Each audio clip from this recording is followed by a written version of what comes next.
मनुष्य शरीर में उस परम पिता परमात्मा को पाना एक ऐसा लक्ष्य है, ऐसा एम है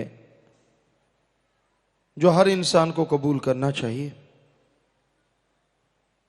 जैसे आम लोग कई बार अपने जीवन से उकता जाते हैं,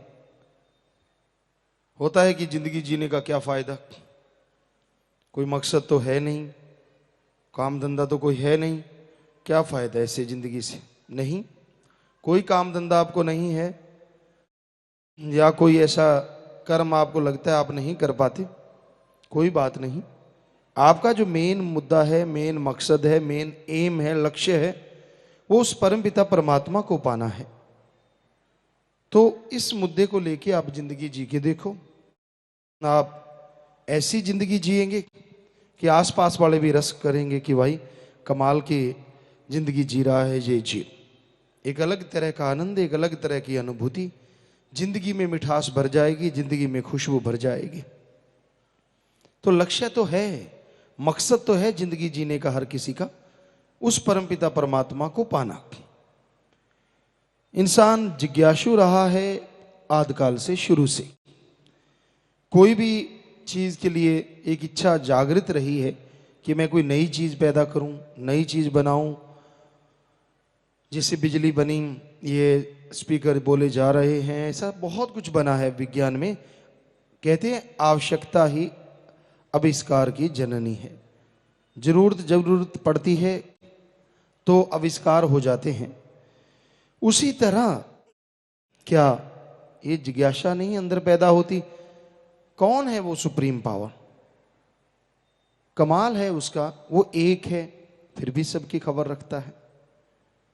जरा सोचिए, कई कंपनियों में घाटा पड़ जाता है, एक बॉस होता है, उसके नीचे कितने कर्मचारी होते हैं, फिर आगे कितने और कर्मचारी यानी सेवादार तो बहुत सारे होते हैं, फिर भी उनसे कंपनी कई बार ढंग से नहीं चल पाती। एक कंपनी को चलाने के लिए हजार हजार, दो दो हजार, तीन तीन हजार, दस दस हजार नौकरी करने वाले होते हैं। एक बॉस, दो बॉस, अलग अलग उनकी ड्यूटियां होती हैं, लेकिन फिर भी कंपनी फेल हो जाती है। और इधर देखो, एक त्रिलोकी तो ये है, यहां अरबों खरबों की गिनती में आदमी हैं, बाकी सैकड़े त्रिलोकियां हैं। क्या वहां कितनी दुनिया है, किस तरह के लोग हैं, कैसी वहां जातियां हैं, यानी प्रजातियां, क्या पेड़ पौधे, क्या क्या चीजें हैं। तो अगला जहान है, देवी देवताएं हैं, सब देवी देवता वहां पे हैं। आगे ऊपर रूहें हैं, रूहानी मंडल हैं, उनमें रूहों का हिसाब किताब है, जन्म मरण का हिसाब किताब है। क्या ये इच्छा नहीं होती? ऐसा कौन है यार जो एक होते हुए भी सबका ख्याल रखता है? हैरानी की बात है। लोग तो उसे भोला भाला समझ लेते हैं, पर एडा भोला खसम नहीं जेड़ा मगर चलित्र ना जाने। वो हर किसी को जानता है, कौन क्या कर रहा है, कौन क्या गुल खिला रहा है, कौन क्या कर रहा है, किस टाइम क्या सोच आ रही है, वो सब कुछ जानता है ना। हैरानी की बात, वो एक है। कई चतर चलाक आजमाते भी रहते हैं कि चलो आजमा के देखते हैं, ऐसा करके देखते हैं, वैसा करके देखते हैं, शायद हम लाजवाब कर दें अल्लाह राम को, वाहिगुरु ईश्वर को, शायद वो हमें देख ही नहीं पाएगा हम जो कर रहे हैं। तो भाई ये आपका भ्रम है। वो तो हर पल हर क्षण आपके अंदर रहता है। आप गंदे हैं या अच्छे हैं वो आपकी मर्जी, लेकिन वो तो अंदर है। और जो अंदर है उससे पर्दा कैसे कर लोगे?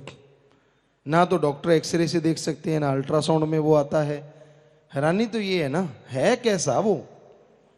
कितने अल्ट्रासाउंड कर लो, कितने एक्सरे कर लो, सीटी स्कैन कर लो, जितनी मर्जी और मशीनें बना लेना, लेकिन वो बॉडी में नजर ही नहीं आता किधर बैठा है। शायद नजर आए तो कोई पकड़ लेगी, भाई तू बाहर आ, मैंने अभी कोई पर्सनल बातें करनी है, पर वो बाहर आता नहीं। वो तो रग रग में समाया हुआ है, हर किसी के अंदर बैठा है। तो इसलिए वो सबका हिसाब किताब जानता है। क्या आप गुल खिला रहे हैं, क्या आपका दिमाग चल रहा है, अब किस और जा रहा है, अब किस और जा रहा है, वो सब खबर रखता है। तो अगर तू पात पात वो डाल डाल, तू डाल डाल वो पात पात, हर टाइम हर पल हर जगह वो साथ है। तो ऐसे सुप्रीम पावर को क्या देखने की इच्छा नहीं होती? यार जिंदगी एक बार ही मिली है, क्यों ना उसको देख लें। नए नए खसम बनाते रहते हो ख्यालों से विचारों से, क्यों ना उस एक को खसम बना लो जो सारी दुनिया का खसम है। इच्छा पैदा करो अपने अंदर। बुल्ले शाह वाली बात है, मन दा की समझाना, इधरों पटके इधर लौना।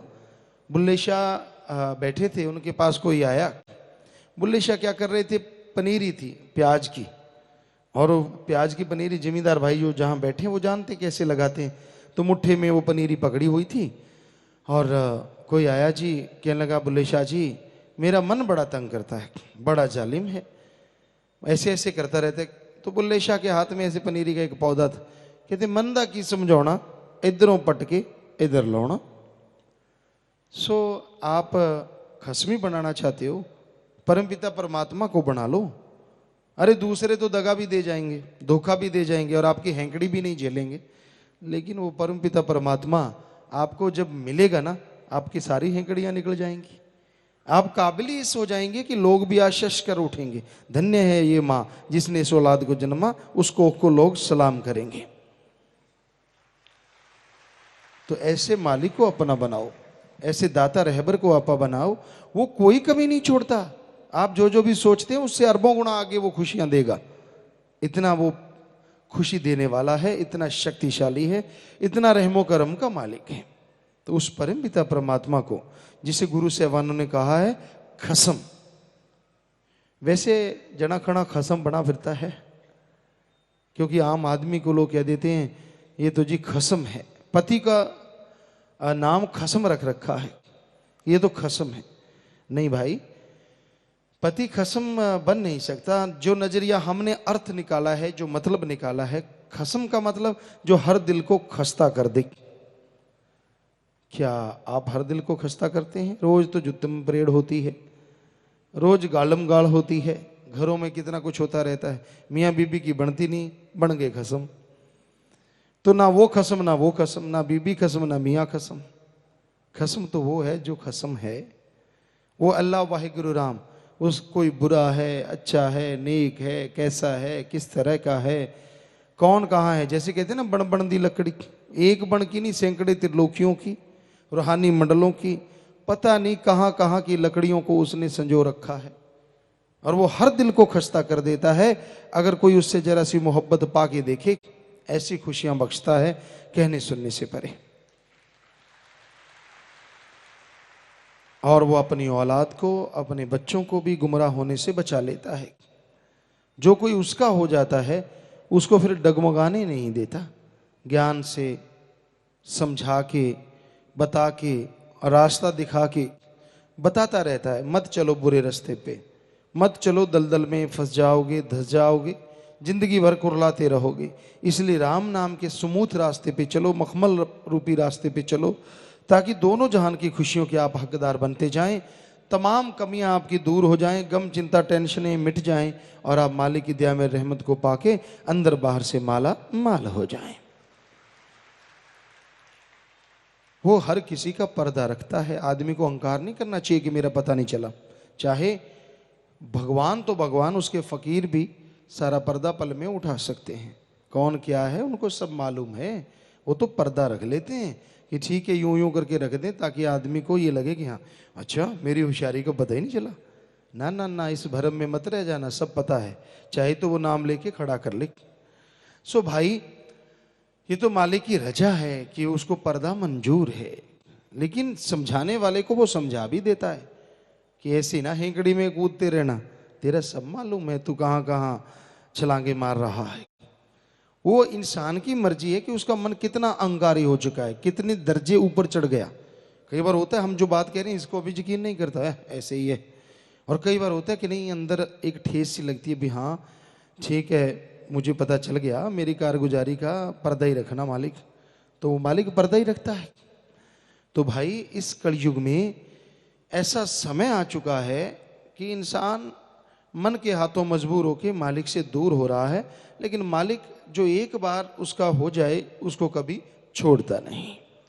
अच्छा है कोई बुरा है, सब मालिक की औलाद हैं, उनके लिए तो प्यारे हैं, अपने हैं, कोई उसे अपना समझता है नहीं समझता, उससे कुछ लेना देना नहीं होता।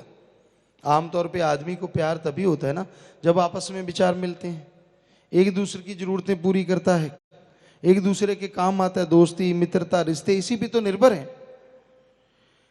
लेकिन राम सतगुरु मौला एक ऐसा है जिसको किसी से कोई गरज नहीं होती कि मैं इसे प्यार करता हूं, ये मुझे करे ना करे, करे तो बहुत कुछ लाभ हासिल कर ले, ना करे तो भी मालिक तो मालिक, संत पीर फकीर भी मालिक की औलाद को प्यार मोहब्बत करते रहते हैं, कभी दुदकारते नहीं, कभी उसे ऐसा नहीं करते कि उसे कोई सजा मिले, बल्कि ढाल बन के उसकी सजा को रोकने की कोशिश करते हैं और बचनों की ढाल उसकी तरफ फेंकते हैं, ले भाई पकड़, अब तेरे पे ये कर्म आने वाले हैं, इस ढाल के द्वारा अपने कर्मों से बच जा। अब पकड़ने वाले ने वो ढाल पकड़ ली तो कर्मों से बच गया, वरना कर्मों का फल तो भोगना पड़ता ही है।